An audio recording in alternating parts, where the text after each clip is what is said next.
Hi, I'm Jeremy Caius, Chief Financial Officer for the Kyrene School District, and we're here today to talk about Classroom Site Fund, also known as Proposition 301. We're going to talk about the shortfall and catch-up payments that have been occurring over the last few years. So first, let's talk about how money comes into Classroom Site Fund. It's a combination of state sales tax and state trust lands.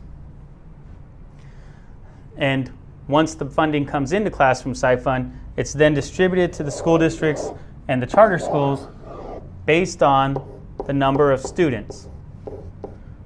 So you take the total revenue that's coming in from these two sources to build up the pot, and then divide that by all the students that are in the state, and then based on that, that's how you determine how much money to give per student, and based on the number of students at each school district, that's how much money you get.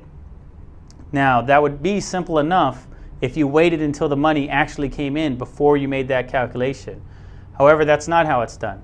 Instead, the Joint Legislative Budget Committee has to make a projection, so they look into their crystal ball and say how much money they believe is going to come into Classroom Site Fund for the year. And based on that projection, that's how much funding they allocate out to the district and charter schools so they can spend that money during the course of the year. If that projection is an underestimate, then any extra cash is simply rolled over into the next year's projection. But the problem comes in when they overestimate how much revenue is going to be raised, and that's what we're going to talk about. So let's say you have a total state budget of $1,200.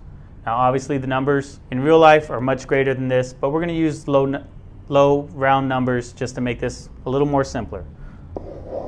And let's say that there's 400 students in the state. Well, that would mean that you have $3 per student. And if you only have two districts and two charters who each have 100 students, that would mean that their total budget is $300. It's the 100 times the 3. Now, for a lot of us, a budget is simply a guess, an estimate of how much we're trying to spend in a certain area. But for school districts and charter schools, this is the actual amount of money that you're legally allowed to spend. And that's regardless of how much cash comes in, whether you have more cash or less cash. So in this case, when there's a shortfall and only $800 actually comes in, the Department of Education can only distribute $200 to each school district and charter school because they had a $400 shortfall statewide. So that means all four of them are short $100 when you look at the difference between their budget and their cash that actually came in. So when you go into the next year, you have to take into account that $400 shortfall. So let's say, once again, you're still expecting $1,200 statewide, and that you still have 400 students statewide. Well, you take the $1,200 minus the $400, and your budget for new money is $800.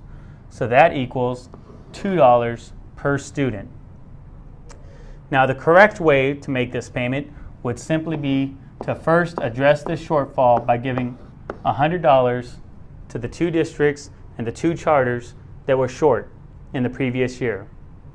However, the Department of Education went and looked at the $1,200 and decided that they would just give out $3 per student, thinking that that would adequately address the shortfall. So that would have been okay if everyone stayed at 100 students, but that wasn't the case.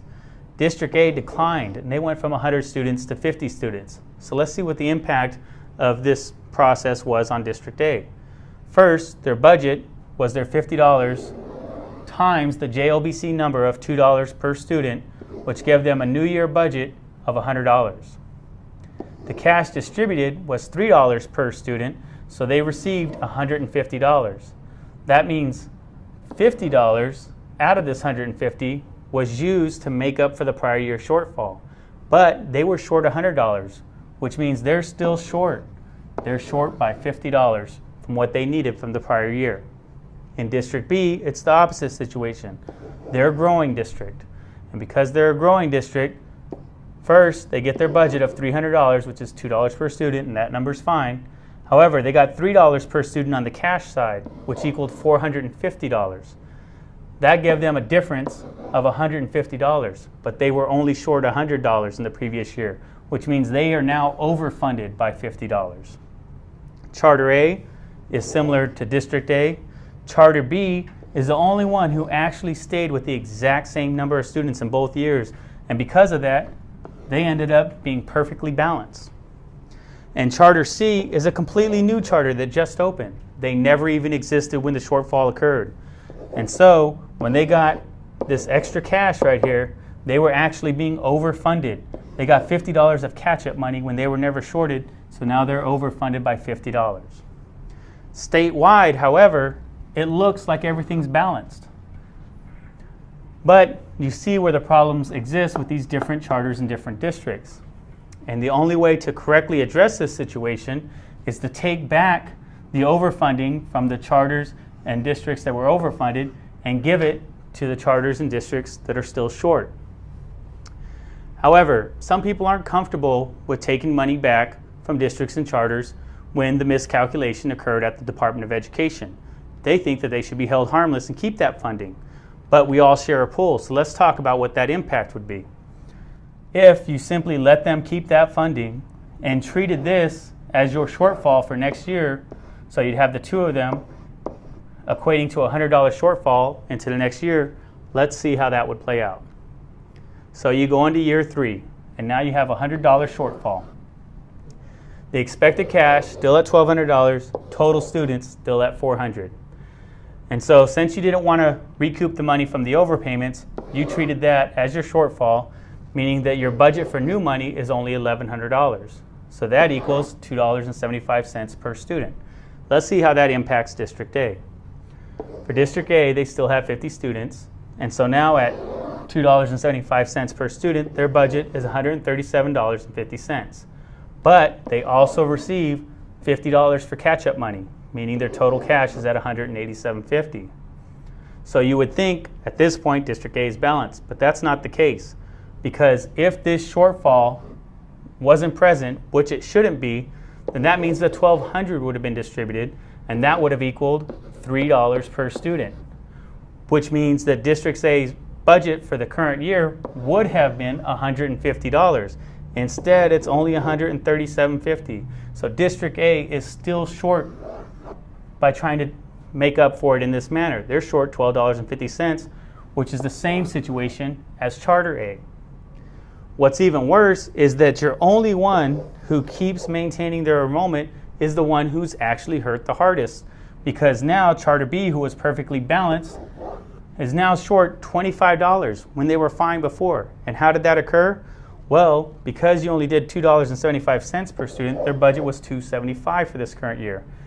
But our budget should have been $3 per student, which means they should have been receiving a $300 budget and $300 in cash. Since that didn't happen, they had a $25 difference between what should have been.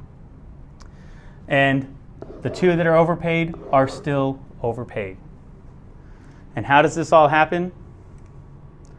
Well, it's a simple concept of the fact that we all share a pool of dollars. And so whenever you give extra funding that's not in line with the number of students to any district or charter, then that means that's at the cost of lost funding to other districts and charters where that money should have been dispersed. So the only way to correctly address the issue is to recoup these overpayments, so that way it can go into the pool and properly be redispersed throughout the districts and charters. And that's our 10-minute talk on Classroom Site Fund.